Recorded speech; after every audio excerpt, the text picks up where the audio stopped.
नमस्कार। आज हम बात करेंगे कि दुष्ट तांत्रिकों से कैसे बचें।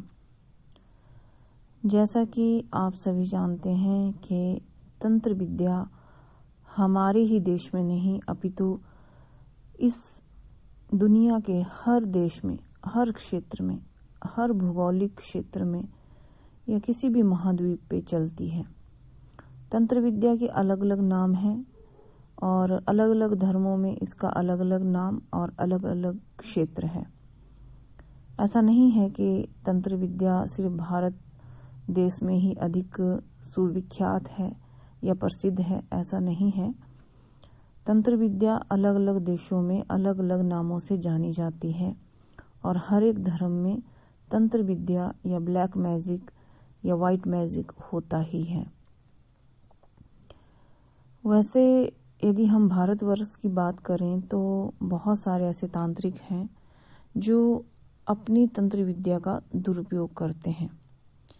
ये उनका कसूर भी कह लीजिए और नहीं भी, क्योंकि जब कोई तंत्र साधना करता है या कोई नेगेटिव सिद्धि जब करता है, जैसे भूत प्रेत पिशाच डाकिनी कर्ण पिशाचिनी या कोई और सिद्धि, तो उसे उस सिद्धि का प्रयोग करना ही पड़ता है।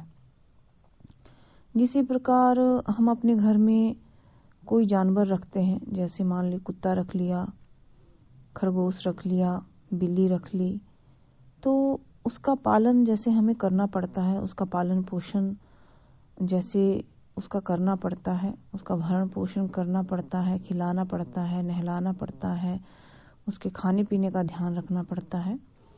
उसी प्रकार जब कोई इस तरह की नेगेटिव सिद्धि हासिल कर लेता है, जिसे तामसिक सिद्धि भी कहते हैं, तो उस तांत्रिक को इसका उपयोग करना ही पड़ता है।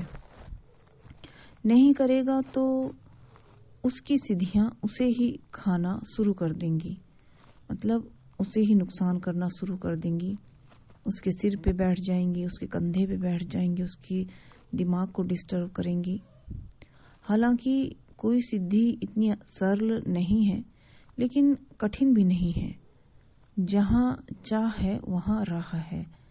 पर मान लीजिए अगर किसी ने नेगेटिव सिद्धि कर ली है तो फिर उसे उसका उपयोग करना ही पड़ता है। जैसे भारतवर्ष में छोटे छोटे गांव हैं, आप गांव के किसी भी एरिया में जाएंगे तो आपको चलते फिरते बहुत सारे तांत्रिक मिल ही जाएंगे, जिन्होंने कुछ ना कुछ तंत्र विद्या सीखी है या जिन्होंने ब्लैक मैजिक सीखा है। कई ऐसे हैं जिन्होंने वाइट मैजिक सीखा है। तो वाइट मैजिक वालों को तो परेशानी उतनी नहीं होती है, क्योंकि उनकी जो सिद्धियां रहती हैं वो सात्विक रहती हैं, या यौगिक रहेंगी या रासिक रहेंगी, लेकिन उनकी सिद्धियां उनको नुकसान नहीं करती हैं। इसमें कुछ यक्षिणी शक्तियां आ जाती हैं, बाकी कुछ उच्च कोटि की शक्तियां आ जाती हैं, योगिनियां भी आ जाती हैं, अप्सराएं भी आ जाती हैं। लेकिन जो नेगेटिव एनर्जी को सिद्ध करता है, चाहे वो प्रेत है, कोई डाकिनी है, या कोई प्रेतनी है, या भूतनी है, या कोई भी ऐसी शक्ति है, तो उसे उस शक्ति का प्रयोग करना ही पड़ेगा। नहीं तो वो उसी के परिवार में या उसको ही नुकसान करना शुरू कर देती हैं। तो वो करता क्या है कि आप, वैसे तो गांव में ये सब ज़्यादा होता है, लेकिन शहरों में भी अब ऐसे लोगों की कमी नहीं है, क्योंकि गांव से लोग पलायन कर रहे हैं शहरों की तरफ, तो अपने साथ वो तंत्र जगत की शक्तियां भी ला ही रहे हैं। ऐसा नहीं है कि किसी ने तांत्रिक सिद्धि की गांव में, शहर में आया तो अपनी सिद्धि गांव में छोड़कर आया, ऐसा तो नहीं है। शक्तियां तो साथ ही चलती हैं। तो गांव की बात करें या शहर की बात करें, बात एक ही है, लेकिन चलिए गांव को लेकर के ही बात कर लेते हैं। मान लीजिए कोई ए नाम का व्यक्ति है, अगर उसने कोई नेगेटिव सिद्धि कर ली है, चाहे वो भूत है, प्रेत है या कुछ और है, तो उसे उस भूत का पोषण करना ही पड़ेगा। मतलब जिस तरह से घर में कुत्ता पालते हैं, उसी तरह से उसे भी पालना ही पड़ेगा। तो पालेगा कैसे? वो इस तरह से कि उसे उसका उपयोग कहीं ना कहीं करना ही पड़ेगा। जैसे दुरुपयोग कह सकते हैं, सदुपयोग तो है नहीं। तो उसे भूत या प्रेत किसी के ऊपर नेगेटिव शक्ति छोड़नी ही पड़ेगी। कई बार तो ऐसा हो जाता है कि कहीं आप जा रहे हैं या कोई जा रहा है, कोई तांत्रिक उसी रास्ते में मिल जाता है तो वो घर जाकर के वो बीमार पड़ जाता है। तो ऐसा नहीं है कि उस तांत्रिक के प्रभाव से वो बीमार हो गया, तांत्रिक को देखने से बीमार हो गया, नहीं। वो जो तांत्रिक के साथ जो नेगेटिव शक्ति जो चल रही है उसके कारण वो बीमार पड़ा, क्योंकि तांत्रिक की नज़र में ही उस प्रेत की नज़र रहेगी और वो बीमार पड़ जाएगा। और कई बार हम कहते हैं कि नज़र लग गई या कुछ इस तरह से।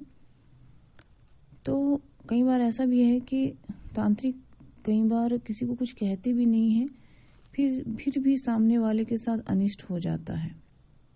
कारण क्योंकि उनके साथ नेगेटिव शक्ति चल रही है, तो वो शक्ति किसी का उद्धार तो करेगी नहीं, क्योंकि वो खुद ही नेगेटिव है, खुद ही काली शक्ति है। तो उसका काम भी सारा गलत ही रहेंगे। अब तो ये तो हो गई एक बात। दूसरी बात, यदि वो उसका उपयोग नहीं करेंगे तो वो उनके ही घर में हानि करेंगी, उस तांत्रिक को हानि करेंगी, उसके परिवार में हानि कर देंगी। तो उससे उन शक्तियों को किसी न किसी के ऊपर छोड़ना पड़ता है। तो क्या करते हैं कि सामने वाले पे छोड़ देते हैं।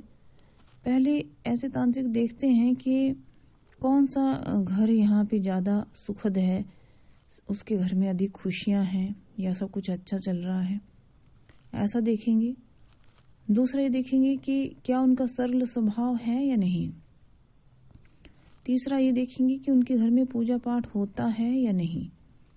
अगर इसमें कहीं भी लूप होल मिल गया उसे, मान लीजिए कोई ऐसा पॉइंट उसे मिल गया कि हाँ यहाँ पूजा नहीं होती है और समृद्ध घर है, लोग सरल हैं, तो उनके ऊपर वो प्रयोग कर देता है। और फिर क्या होता है कि जिनके ऊपर उपयोग किया जाता है उस शक्ति का, तो वो शक्ति उनको नुकसान करना शुरू कर देती है। घर में लोग बीमार रहना शुरू हो जाते हैं, गंदगी घर में छा जाती है, एक मनहूसियत आ जाती है। तो ये सब रहता है। फिर बिजनेस में नुकसान हो गया, जॉब छूट गई, बहुत सारे अनिष्ट होने लगते हैं, बीमार पड़ने लगते हैं लोग। बच्चों का मन पढ़ाई में नहीं लगता है, बच्चे दिन प्रतिदिन कमज़ोर होते चले जाते हैं, बीमार होते चले जाते हैं। तो फिर उनका माथा ठनकता है कि कुछ ना कुछ तो गड़बड़ है।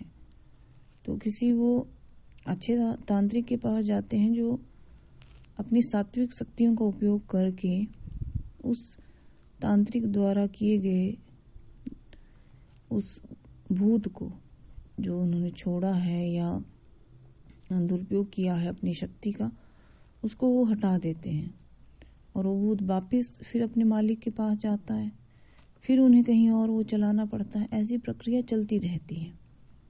लेकिन क्या होता है कि समय एक ऐसा भी आता है जब तांत्रिक के पास इतना समय नहीं रहता है या उसका शरीर साथ नहीं देता है, कुछ ना कुछ ऐसी स्थितियां बन जाती हैं कि समय नहीं मिलता है, तो वो प्रेत उनके ही घर में नुकसान करता है और फिर उनका ही घर उजड़ना शुरू हो जाता है। तो हम लौटते हैं अपने टॉपिक पे कि कैसे बचें ऐसे दुष्ट तांत्रिकों से, क्योंकि आपको तो पता नहीं कि जो आपके सामने बैठा है या आपके आसपास कोई है या कोई आपका पड़ोसी है कि वो दुष्ट है, तांत्रिक है या नहीं। क्योंकि आजकल किसी के माथे पे तो लिखा नहीं रहता है कि वो सामने वाला तांत्रिक है। आप मानो ना मानो, एक बात तो है कि वो दिन अब गुजर गए जब कोई तांत्रिकों वाले भेष बनाया करता था कि लंबी लंबी मालाएं गले में, लंबी लंबी जटाएं, काले कपड़े या काली धोती पहन करके या कुछ इस तरह से भेष बना करके तांत्रिक घूमा करते थे। वो समय निकल गया, वो 70s 80s की बात हुआ करती थी, उससे पीछे पीछे की बात ये रही होगी। अभी जब से 90s का दौर आया, 20s का दौर आया, उसके बाद तांत्रिक भी मॉडर्न हो गए। उन्होंने पुराना वेश त्याग दिया और मॉडर्न कपड़े वो लोग पहनते हैं। आप तो जान भी नहीं पाएंगे कि सामने वाला जो वेल एजुकेटेड है और अच्छी तरह से बात करता है, उसकी प्रेजेंटेशन बहुत अच्छी है और अच्छी जॉब भी कर रहा है, अच्छे कपड़े भी पहन रहा है, वे ऑफ स्पीकिंग भी बहुत अच्छा है, आप जान ही नहीं पाएंगे कि वो तंत्र क्षेत्र में भी दक्ष है। क्यों? क्योंकि उसने वो कोई तांत्रिक वाली वेशभूषा में नहीं है। आपको लगेगा नहीं उसकी बात करने से।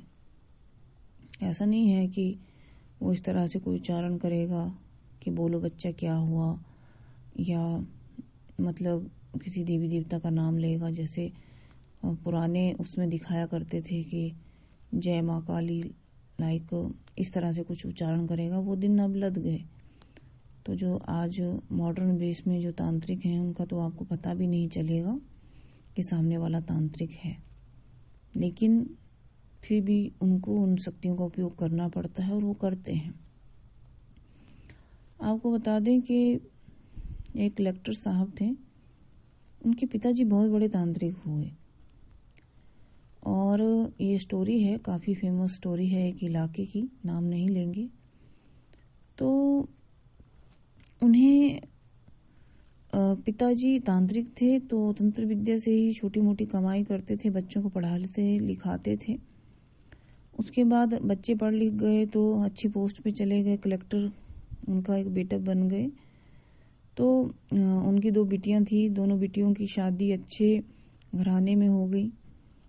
तो जब वो तांत्रिक जब काफ़ी बुजुर्ग हुए तो उन्होंने अपने कलेक्टर बेटे से ही कहा कि देखो बेटा, पढ़ाई लिखाई, अच्छी नौकरी सब ठीक है, लेकिन जो मेरी तंत्र विद्या है वो भी मैं तुम्हें उत्तराधिकार के रूप में देना चाहता हूँ। अगर मैंने तुम्हें अच्छा दिया है तो मेरे बुरे का भागी भी तुम ही हो।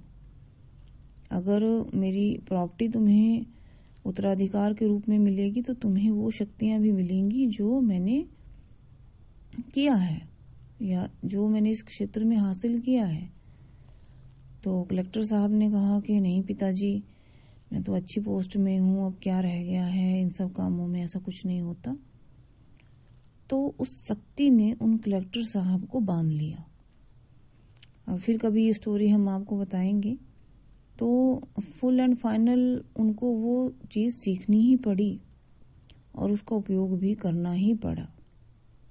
तो कई बार देखिए लोग कहते भी हैं कि हमने कुछ बुरा नहीं किया, हमारे ऊपर नेगेटिव शक्ति है, या हमारे पिताजी ने कुछ बुरा नहीं किया। तो एक बात आप जान लीजिए कि हम नहीं जानते कि हमारी 3-4 पुश्तों में पीछे कौन थे, उन्होंने क्या क्या सिद्धियां कर रखी थी और क्या क्या वो अच्छे काम, क्या क्या बुरे काम करते थे। उनका जो कर्म फल है वो तो भोगते ही हैं, लेकिन उत्तराधिकार के रूप में उनके कर्मों का भार आपको भी ढोना ही पड़ता है। जैसे आप उनकी प्रॉपर्टी ढो रहे हैं, प्रॉपर्टी का इस्तेमाल कर रहे हैं, तो उनके कर्मों का भार भी आपको ढोना ही पड़ता है। हो सकता है किसी ने कोई अच्छी तंत्र विद्या सीखी हो, उसके बाद उसका दुरुपयोग, सदुपयोग या जो भी उपयोग उन्होंने करके कोई प्रॉपर्टी बनाई हो, वो प्रॉपर्टी पुश्त दर पुश्त आपके पास आई हो, तो उस प्रॉपर्टी के साथ जुड़ा हुआ अच्छा बुरा भी तो आपके ऊपर ही आएगा। ऐसा नहीं है कि अच्छी चीजें आपको मिलेंगी और बुरी चीजें किसी और को मिलेंगी उत्तराधिकार के रूप में, ऐसा नहीं है। तो बचें कैसे हम ऐसे तांत्रिकों से? बचना कैसे है? सबसे पहले अपने घर को हमेशा शुद्ध रखें, गाय के गोबर से लीपें, 1 कपूर 2 लौंग हमेशा अपने घर में जलाएं, गंगा जल का छिड़काव करें, साफ सफाई का ध्यान रखें, धूल मिट्टी घर पे ना हो, अपने आप कभी भी कोई तेज खुशबूदार इत्र लगाकर बाहर ना निकले। इससे दुष्ट शक्तियां जल्दी चिपक जाती हैं आप लोगों के साथ। हमेशा तुलसी कंठी माला, कोई रतन, चिंतामणि या सिद्ध रुद्राक्ष माला, या अपने मूलांक का जो रुद्राक्ष है, मान लो किसी का मूलांक 3 है तो 3 मुखी रुद्राक्ष, मान लो 5 है तो 5 मुखी रुद्राक्ष, ये धारण करें। ये आपकी सुरक्षा के लिए बहुत जरूरी है। मान लो वो नहीं धारण कर सकते हैं तो आप कोई कवच अपने गुरु से, अपने जानने वालों से लेकर के धारण करें। पीताम्बरा परिवार से भी आप मंगा सकते हैं। सिद्ध बगला मुखी कवच है, बगला पतंगीरा है, 10 महाविद्या है, महामृत्युंजय कवच है। आजकल तैयारी की जा रही है आप सभी लोगों के लिए जिन लोगों ने ऑर्डर दिए हैं महालक्ष्मी कवच के, जो दशहरा और दीपावली पे बनेंगे, वो भी आप अपनी सुरक्षा के लिए पहन सकते हैं। 10 महाविद्या कवच बहुत ही पावरफुल है, वो आप धारण कीजिए। ऐसी चीजें आपकी रक्षा करती हैं। और सबसे अति उत्तम बात, किसी गुरु की शरण में जाकर के अपने इष्ट का ध्यान और जाप, साधना, उपासना कीजिए। साधना एक सर्वोत्तम उपाय है। स्वयं कीजिए, घर पे कीजिए, आराम से कीजिए। कुछ ज्यादा समय देने की आवश्यकता नहीं है, 1-1.5 घंटा काफी है एक साधना में प्रतिदिन। बीच बीच में ब्रेक ले सकते हैं। 11, 21 दिन की, 31 दिन की कर सकते हैं साधना, या एक महीने में 11-11 दिन की कर सकते हैं। यह आपके लिए बहुत सहायक सिद्ध होंगे और भी बहुत सारे कार्य बनेंगे। हाँ, किसी कारण से अगर आप साधना करने में अक्षम हैं तो आप ये कवच धारण कीजिए। चाहे आप पीताम्बरा परिवार से मंगाइए, कहीं और से मंगाइए, वो आपकी इच्छा रहेगी। अपने इष्ट का ध्यान, नाम जाप करते रहिए। गीता पाठ कीजिए, सिद्ध कुंजिका पाठ कीजिए, दुर्गा सप्तशती में जो पाठ दिए गए हैं उनका सबका पाठ कीजिए, रामायण पढ़िए। ये ऐसे उपाय हैं जो आपको करते रहना चाहिए अपनी सुरक्षा के लिए और अपने परिवार की सुरक्षा के लिए।